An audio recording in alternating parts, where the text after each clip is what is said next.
हाजी सबू सिद्दीक ने अपनी शुगर फैक्ट्री पूरी तरह से बंद कर दी। ये फैक्ट्री इतनी बड़ी थी कि इसके जरिए बनाई गई शुगर पूरे इंग्लैंड में इस्तेमाल की जाती थी। बहुत कम लोग जानते हैं कि बाटा कंपनी भी मुसलमानों की थी, जिसे असहयोग आंदोलन के दौरान एक अंग्रेज ने खरीद लिया था। आपको ये जानकर शायद हैरानी हो कि भगत सिंह का केस लड़ने वाला शख्स भी एक मुसलमान था। बैरिस्टर आसिफ अली ने भगत सिंह का केस तब लड़ा जब कोई भी भगत सिंह का साथ देने को तैयार नहीं था।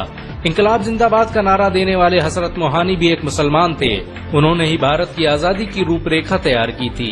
इतिहासकारों के मुताबिक 1857 में होने वाले विद्रोह में 50,000 उलमाओं को फांसी दी गई और लाखों मुसलमान सरेआम कत्ल कर दिए गए। 1857 में दिल्ली से लेकर कलकत्ता की रोड पर ऐसा कोई पेड़ नहीं था जिस पर मुस्लिम उलमाओं की लाशें न टंगी हो। मुसलमानों ने ही भारत की आजादी के लिए पहली जंग लड़ी। मैसूर के सुल्तान हैदर अली और उसके बेटी टीपू भारत की आजादी के लिए शहीद होने वाले पहले शासक थे। मशहूर क्रांतिकारी अशफाकुल्लाह खान सबसे कम उम्र में फांसी पाने वाले भारत के पहले व्यक्ति थे। बहुत कम लोग जानते हैं कि जय हिंद का नारा एक मुसलमान आबिद हसन सफानी ने दिया था। ये नारा आज भी भारतीय सेना और शासकीय प्रणाली में सम्मान स्वरूप इस्तेमाल किया जाता है। तिरंगे का निर्माण करने वाली सुरैया तैयब जी भी एक मुसलमान थी।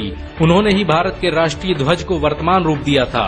कानपुर में पैदा होने वाले अजीमुल्लाह खान ने ही मादरे वतन भारत की जय का नारा दिया था, जिसमें बाद में कुछ सांप्रदायिक लोगों ने माता शब्द को जोड़ दिया। आपको ये जानकर शायद हैरानी हो कि भारत का पहला राष्ट्रीय गीत अजीमुल्लाह खान ने ही लिखा था। बहुत कम लोग जानते हैं कि मौलाना कासिम नानोतवी ने दारुल उलूम देवबंद की स्थापना अंग्रेजों को भारत से निकालने के लिए की थी। इस मदरसे का मकसद देश में ऐसे नौजवानों को पैदा करना था जो भारत की आजादी में योगदान दे सके। रेशमी रुमाल आंदोलन की शुरुआत करने वाले मौलाना महमूदुल हसन और मौलाना उबैदुल्ला सिंधी दारुल उलूम देवबंद के ही छात्र थे।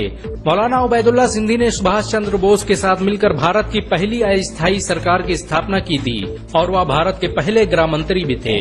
आपको ये जानकर शायद हैरानी हो कि मौलाना महमूदुल हसन ने ही 1920 में गांधी को महात्मा का लक़ब दिया था। उनका ये नाम इतना मशहूर हुआ कि पूरी दुनिया में गांधी महात्मा गांधी के नाम से जाने जाने लगे। महमूदुल हसन ने ही हकीम अजमल खान के साथ मिलकर 1920 में जामिया मिलिया इस्लामिया यूनिवर्सिटी की स्थापना की थी, ताकि भारतीय शिक्षा तंत्र को अंग्रेजों के चंगुल से आजाद करवाया जा सके। आपको ये जानकर शायद हैरानी हो कि काला पानी जैसी दर्दनाक सजाओं को पाने वाले 90% से अधिक लोग मुसलमान थे। अंडमान निकोबार में आज भी सबसे ज्यादा कब्रें मुसलमानों की हैं। मुसलमानों के अलावा दूसरे लोगों ने काला पानी से बचने के लिए न सिर्फ माफीनामे लिखे बल्कि अंग्रेजों की मुखबिरी भी की। मुसलमानों ने ही अंग्रेजों के खिलाफ सबसे पहले हथियार उठाए। 1772 में शाह अब्दुल अजीज ने अंग्रेजों के खिलाफ फतवा देते हुए ऐलान किया कि अंग्रेजों की गुलामी हराम है और हर मुसलमान पर फर्ज है कि वो अपने मुल्क और देश की आजादी के लिए खुद को कुर्बान कर दे। 1857 में होने वाले विद्रोह की प्लानिंग एक मुसलमान मौलवी अहमदुल्ला शाह ने की थी। वो भारत के अकेले इंसान थे जिन पर अंग्रेजों ने 50,000 रुपए का इनाम रखा था। यह रकम इतनी बड़ी थी कि राजा जगन्नाथ ने पैसों की लालच में आकर अहमदुल्ला शाह की मुखबरी कर दी और अंग्रेजों ने उन्हें शहीद कर दिया। बहुत कम लोग जानते हैं कि 1857 में शहीद होने वाले 90% लोग मुसलमान थे। जालियांवाला बाग में जनरल डायर की गोलियों का निशाना बनने वाले अधिकतर लोग भी मुसलमान थे।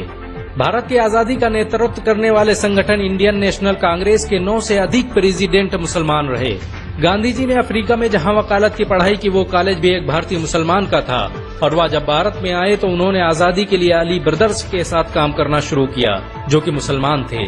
बहुत कम लोग जानते हैं कि 1921 में केरल के मुसलमानों द्वारा अंग्रेजों के खिलाफ लड़ी गई जंग में 3000 से अधिक मुसलमान शहीद हुए थे और 50,000 मुसलमानों के जेल में कैद कर दिया गया था। ये आंदोलन मोपला मुस्लिम आंदोलन के नाम से जाना जाता है। 1942 में शुरू हुए भारत छोड़ो आंदोलन की रूपरेखा मौलाना अबुल कलाम आजाद ने तैयार की थी। संविधान निर्माता डॉक्टर भीमराव अम्बेडकर को पहचान दिलाने में मुसलमानों का बड़ा योगदान रहा है। 1946 में जब भीमराव अम्बेडकर दलित होने की वजह से इलेक्शन हार गए तो बंगाल मुस्लिम लीग ने उन्हें मुस्लिम इलाके से इलेक्शन लड़ने की दावत दी। इस तरह भीमराव अम्बेडकर संविधान सभा का हिस्सा बन सके। अगर मुसलमान भीमराव अम्बेडकर को इलेक्शन न जिताते तो उन्हें कभी भारत के संविधान को लिखने का मौका न मिलता। भारत की आजादी के लिए सबसे ज्यादा लेख, शायरी, गीत और किताबें मुसलमानों ने ही लिखी। अल्लामा इकबाल के जरिए लिखा गया सारे जहां से अच्छा आज पूरे भारत में गाया जाता है। आपको ये जानकर शायद हैरानी होगी कि देश के लिए शहीद होने वाला पहला पत्रकार मौलाना मीर बाकर एक मुसलमान था। भारत की आजादी के लिए मुस्लिम राजाओं और महाराजाओं ने अपने खजाने खोल दिए। कोलकाता के हाजी उस्मान सईद ने अपना सब कुछ भारत की आजादी के लिए कुर्बान कर दिया। हाजी उस्मान की अमीरी का अंदाजा इसी बात से लगाया जा सकता है कि 1920 तक कोलकाता में बनने वाला हर स्कूल और हर बड़ी बिल्डिंग उन्हीं की थी।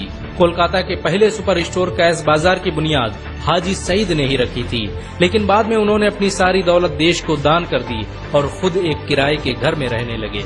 अमीर हमजा और अब्दुल हबीब यूसुफ मरफानी जैसे मुसलमानों ने अपनी अरबों रुपये की संपत्ति देश की आजादी के लिए कुर्बान कर दी। सुभाष चंद्र बोस द्वारा अफगानिस्तान में स्थापित की गई सरकार में 9 में से 5 मंत्री मुसलमान थे।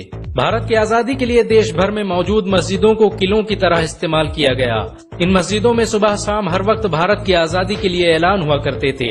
आजादी के वक्त कोई मस्जिद ऐसी नहीं थी जिसकी दीवारों पर मुसलमानों का खून न लगा हो। इन सब के अलावा ऐसे करोड़ों मुसलमान हैं जिन्होंने भारत की आजादी और उसकी अस्मिता के लिए अपना सब कुछ कुर्बान कर दिया। सच तो ये है कि भारत की आजादी मुसलमानों के बगैर मुमकिन न थी।